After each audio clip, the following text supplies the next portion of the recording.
Trupa teatrore Lisë në Lezhë po forcon gjithnjë më shumë rolin e saj në jetën kulturore të qytetit, duke sjellë për publikun komedinë Dy miq të çuditshëm të autorit të njohur Neil Simon. Salla Pallat e Kulturës u mbush me spektatorë të cilët mirëpriten shfaqjen më të fundit të trupes, një vepër karakterizuar nga situata plot humor dhe dinamizëm që solli reagime të shumta dhe dua trokitje gjatë gjithë interpretimit. Në përfundim të shfaqjes aktorët e ndanë emocionet e tyre duke theksuar lidhjen e veçantë që është krijuar me publikun lezhjan, i cili vjen mbështesë dhe ndjek me interes çdo produksion të ri të kësaj trupe, tashmë të konsoliduar në skenën artistike të Lezhës. Mendoj se vao një shfaqje të mirë, publiku u fry dhe besoj që tashmë arti teatral në qytetin e Lezhës është në udhën e duhur. Është kënaqësi e zakonshme kur mundi shpërblet, po nisi kështu.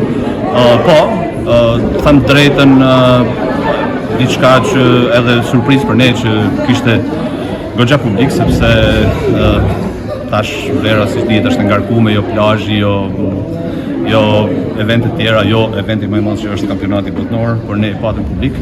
U zbavitën dhe më duket se jena drejt asaj rrugës së ndërgjegjësimit të njerëzve që këtu në Lezhë diçka po lëviz për sa i përket teatrit, edhe teatrit, më falni për mungesën e modestisë, por goxha cilësor.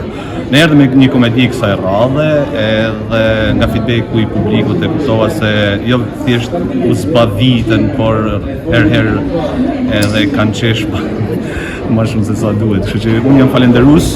Për ne është tashmë detyruese në thojza për shkak se publiku lezhjan e kërkon që ne të vëmë shfaqje pra. Lezhja kërkon teatr, kërkon shfaqje të mira, edhe tashmë ne mendoj se kemi kaluar pragun e fillimit edhe jemi gati për të ecë në rrugën për të ndërtuar një trup të mirëfill për qytetin e Lezhës, i cili e meriton. Kjo është shfaqja e katërt e vënës nga trupa teatrore Lisë, e cila po fiton gjithnjë më shumë vëmendje dhe vlerësim, duke u shndërruar në një referencë e rëndësishme të aktivitetit kulturor në Lezhë dhe më gjerë.